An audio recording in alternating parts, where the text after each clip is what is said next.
seeing that the love is real, that the shoe might fit. She might just be my everything and beyond space and time in the afterlife. Will she have my kids? Will she be my wife? She might just be my everything and beyond.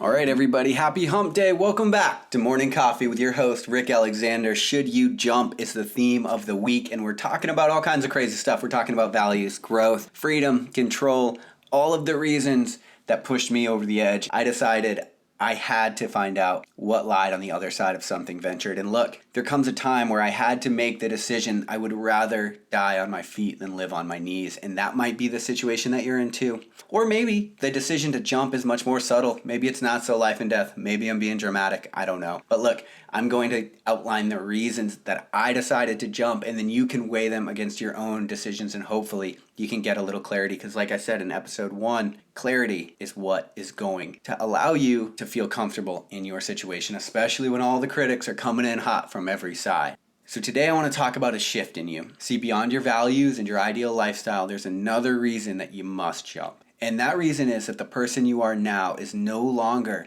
the person that took the job or entered into the relationship or started doing whatever it is that you're doing. People evolve. It's entirely possible that you have evolved in a different direction. If this is the case and you choose not to jump, you're simply holding on to something that no longer exists. And look, there can be many reasons for that. We often hold on to things for far too long, simply because the uncertainty of what comes next can be too awful to contend with. We let the future we don't know hold us back, even though we're saddled with a present we don't want. And that is what life is like when you continue to stay in a situation that you've evolved past. The way you viewed the world got you to where you are, but things are different now. You know more, you've experienced more, your mind has changed, and that's okay.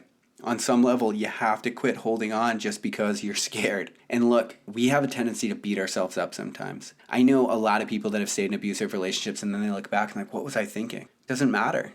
Like, it does not matter. The best advice I've ever heard in the world is you've already looked back enough. It no longer matters. Whatever you want to do in the world, you have an idea of who you want to be in the world. The only thing that's going to matter from here on out is how you control yourself going forward. What you do now and forward. You've already learned the lessons. You've already relived it. Don't beat yourself up anymore. You need a break. I'm telling you. I've done the same exact thing. I've looked back and I've wondered, like, what? Why would I have done that to myself? Why would I have done that to them? The person you are, it got you to where you are today. You can only be so mad. We become somebody in the world and it helps us to get to a certain point. But look, there is a point where you have to realize what got you here. It won't get you there. And maybe you're thinking about jumping or pivoting into something else, or maybe you just know that you eventually will need to jump. It really doesn't matter. But I'm going to say something to you now that should sort of stand as the ultimate reason for should you jump or not, right? Because we got the values. You've already been thinking about the values. You've already been thinking about how those stack up and whether your values and your needs are being met. But here's the deal. You know.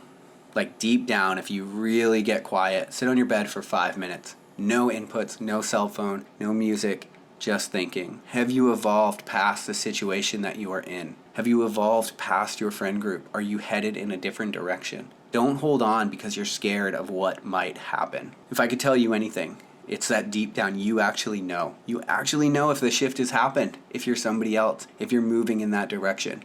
And look, just like your values, you got to be true to this idea that you've evolved and that you're going in a different direction and that you want something different or more for your life, and that's okay. Everyone's not going to understand it. I've talked a lot about how uncomfortable a shift in you is going to make everybody around you. It's okay. It's not a big deal. People change. You know, in politics, we have this thing, and I've said it on the show before, but we're like, oh, we don't like flip-floppers. Like, oh, they were this way and now they decided. Excuse me.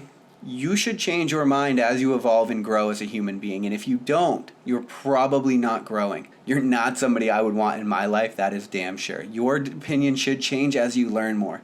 As you learn more facts, as you meet more people. You should have more compassion for people as you meet them. As you realize that some situations were beyond your comprehension, you realize, holy fuck, they're contending with things I could have never imagined contending with. It's okay if a shift in you happens based on your world experiences or the things that you read or the lessons that you learn throughout your life. But you know, deep down, we all know if a shift has happened. If the situation that we are in currently is no longer serving us. Really, it takes about 5 minutes. Ask yourself, have you evolved past your current situation? and you'll know. Guarantee it. Love you guys. Happy hump day. I will talk to you tomorrow on Morning Coffee.